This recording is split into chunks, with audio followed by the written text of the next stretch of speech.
साथियों, इसके अलावा एक और महत्वपूर्ण प्रश्न पर विचार जरूरी है।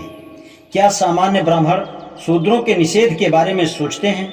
उनके विचार असाधारण और प्राकृतिक रूप से निंदनीय हैं। यह सभी स्वीकार करेंगे। क्या ब्राह्मण भी इसे स्वीकार करेंगे? यदि प्रतिभा की सूची उनके ऊपर कोई प्रभाव न डाले तो यह स्वाभाविक नहीं। प्रथम बात यह है कि चिंतन, प्रकृति और मानसिकता ने उन्हें इतना कुंठित कर दिया है कि शूद्रों पर लगा निषेधों के कारण और निवारण के संबंध में ब्राह्मणों ने विचार करने की जरूरत नहीं समझी।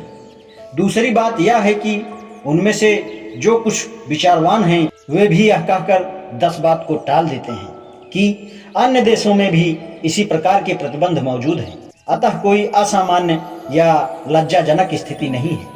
दूसरे प्रकार के इन विचारों की विवेचना जरूरी है। दूसरा विचार सरल और ग्राह्य है और प्रतिष्ठा देने और रूढ़िगत आस्थाओं को सुधारने में सहायक है। फिर भी किसी बात को वैसे ही छोड़ना ठीक नहीं है।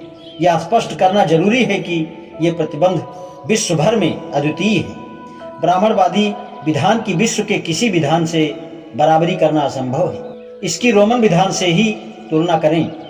यह बेहतर रहेगा कि हम रोमन साम्राज्य की व्यवस्था और वहाँ के शोषित समाज के साथ यहाँ की सामाजिक व्यवस्था की तुलना करें। रोम के विधान में समाज की 5 श्रेणियां थीं: कुलीन और साधारण, स्वतंत्र, फ्रीमेन और दास, नागरिक और विदेशी, स्वाधीन और पराधीन, ईसाई और विधर्मी, पेगन।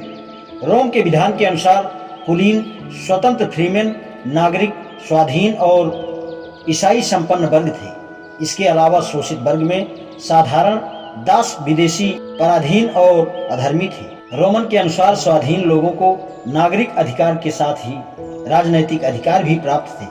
नागरिक अधिकारों में वैधानिक, वैवाहिक, कानबियम और संपन्न वाणिज्यिक, कॉमर्शियल नामक अधिकार थे। इनमें प्रथम के अनुसार वैधानिक रूप से विवाह संपन्न कर नागरिक अधिकार प्राप्त कर सकता था।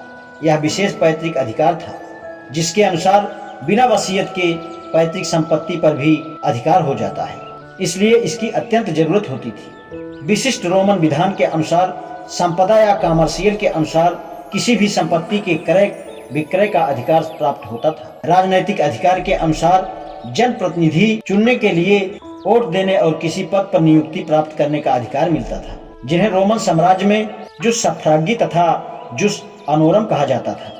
स्वतंत्र, फ्रीमैन और दास में इतना ही अंतर था कि दासों को कोई नागरिक अधिकार प्राप्त नहीं थे।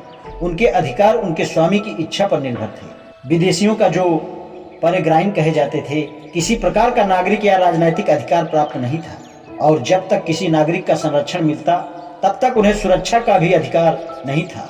स्वाधीन और पराधीन में अंतर यह था कि प्रथम को अधिकार के लिए अन्य किसी व्यक्ति पर निर्भर नहीं रहना पड़ता था, जबकि दूसरे इस संबंध में पराया मुंह ताकते थे। पोटेस्टास, मानुस, मेसिपियम, हालांकि सबका प्रभाव एक सा था। पोटेस्टास में रोम विधान के अनुसार 2 वर्ग हो गए।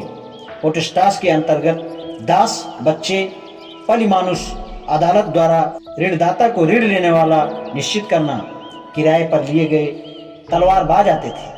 पोटेस्टास पराधीन सा रहता था। उसे अपने खुद अधिकारों का उपयोग न कर दूसरे का संरक्षण लेना होता था। आज इतना ही। शेष कर। धन्यवाद।